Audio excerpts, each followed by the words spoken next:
I remember growing up with my mom sitting at the piano and singing, and it was just this place where wonderful things happened. And I sat on her lap and she put my hands on the piano and I immediately started playing.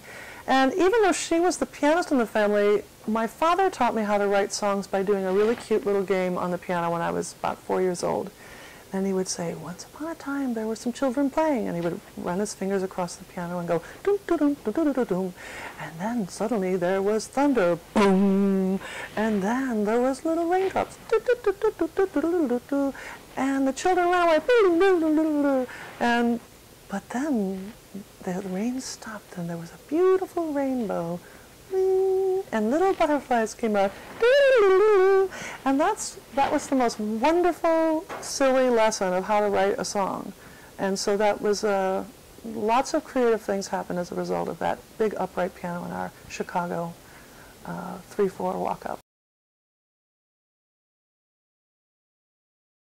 So much of my music education was listening. My parents had a fantastic record collection. My dad collected jazz and had remarkable, all the great instrumentalists and singers.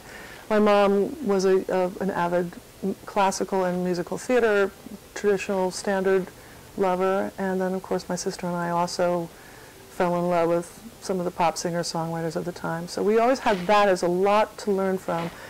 And I studied piano when I was 10 with a really mean piano teacher, and it was not a good thing. And then when I was 16 with a wonderful French pianist who taught me a lot of technique. And then one more year when I was 20, I studied with Alan Swain. And he was a Chicago teacher, had a wonderful way of teaching jazz piano, and that was a great education. 1 year, and then I moved to New York. And I was classically trained as a singer. I studied with Dora Lindgren, a Swedish opera star, and she was a fantastic teacher. And when I was a little girl, I had a very mature soprano voice, and was a very passionate human being. So I was encouraged by some teachers to consider a career in opera. And my mother had sung with the Chicago Symphony Chorus, and I had that background. So, but in the meantime, I was, singing along with Ella Fitzgerald. So it was a very diverse, interesting childhood. And I studied also with a wonderful teacher from the New York City Opera, and when I was in college I served 2 years at University of Illinois as an acting major, which was a wonderful background to be a better singer, to learn how to tell a story, to really learn how to be present in a moment and inhabit a song that way. So that was a great background for that. But most of my musical abilities are self-taught.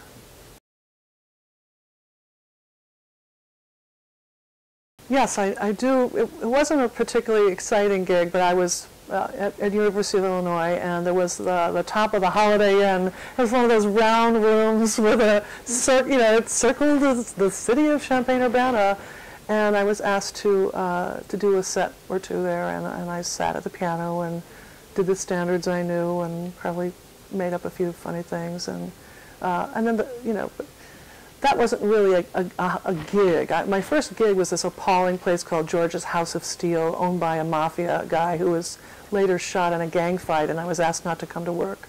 So that was a great background in show business, and I'm still here.